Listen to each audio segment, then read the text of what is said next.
But I want to say one thing to the American people. I want you to listen to me. I'm going to say this again. I did not have sexual relations with that woman, Miss Lewinsky. A simple denial that would ignite a political wildfire, lead to the second presidential impeachment in U.S. history, and forever change the way we view the most powerful office in the world. This is the story of Bill Clinton, Monica Lewinsky, and the scandal that brought Washington to a standstill. By the mid-1990s, Bill Clinton was a picture of political success, a charismatic Democrat who had deftly navigated a Republican-controlled Congress. But beneath the surface, his administration was dogged by whispers and legal inquiries that wouldn't go away.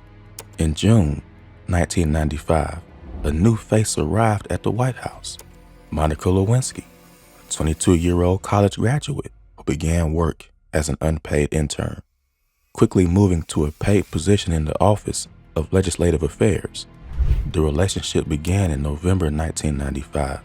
It was confined mostly to the private areas of the West Wing and detailed in the notorious Starr Report as 9 sexual encounters over the course of a year and a half.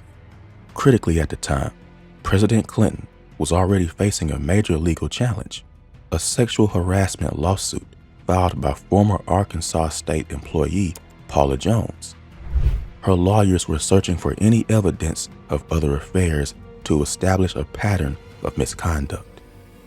Lewinsky was placed on the witness list for the lawsuit, and this, perhaps, was the fatal flaw. After Lewinsky was transferred from the White House to the Pentagon, she confided in a colleague. Linda Tripp, a career civil servant, was 24 years older than Lewinsky and quickly became her closest confidant. As Lewinsky poured out details of her relationship with the president, Tripp began to secretly record their phone calls. For nearly a year, Tripp recorded over 20 hours of conversation. In October 1997, Tripp realized the potential legal leverage the tapes provided. She contacted Kenneth Starr, the independent counsel who had been investigating the Clintons for years on unrelated financial matters. In exchange for immunity from prosecution, Tripp handed over the recordings. This immediately shifted Starr's focus from financial dealings to presidential misconduct. The plot thickened in January 1998. Lewinsky was scheduled to testify in the Paula Jones case. Clinton's team, knowing the potential danger, tried to distance Lewinsky from the president. On January 17th, Lewinsky signed an affidavit, a sworn legal statement, which claimed she had not had a sexual relationship with the president. In the world of law, this small signature would become the center of a constitutional storm. 2 days later, Starr's office detained Lewinsky at a hotel in Virginia, playing the tapes of her conversations with Tripp. Faced with overwhelming evidence and the threat of perjury charges, Lewinsky began cooperating with the investigation. The very next day, the story broke in the media, leading directly to that infamous press conference where President Clinton delivered his denial. The initial focus of the public was the affair itself, but the legal and political crisis had almost nothing to do with the adultery. The critical issue was whether the president had lied under oath, a crime known as perjury, and whether he had encouraged Monica Lewinsky to also lie in her affidavit. For 7 months, the nation was glued to the investigation. In August 1998, Clinton finally testified before the grand jury via closed-circuit television. He admitted the relationship was not appropriate, but he maintained that his earlier denial was technically true, based on the specific, narrow definition of sexual relations used in the Paula Jones deposition. On September 9, 1998, Ken Starr delivered his monumental report to Congress. It outlined 11 possible grounds for impeachment and included graphic details of the relationship. The Starr Report was immediately published online. The American public, many of whom had never sought out explicit material, were now reading the intensely personal details of the president's private life. The reaction was polarized. For many Republicans, This was clear evidence of abuse of power and obstruction of justice. For many Democrats, it was a massive overreach, a purely political witch hunt that weaponized the president's private life. The path to impeachment was set. Congress was now forced to decide if a lie about a private affair, even if under oath, constituted the high crimes and misdemeanors required to remove a president.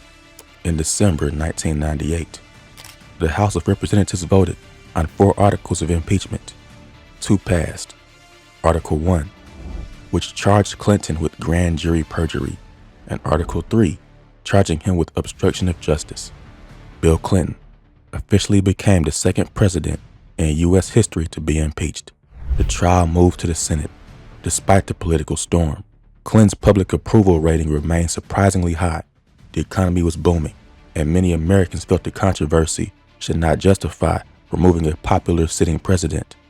Over 5 weeks, the Senate heard evidence and arguments.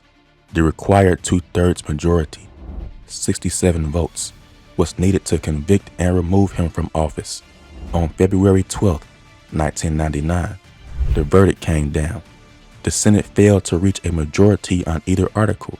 Clinton was acquitted on all counts. Though he finished his second term, Clinton was forever stained.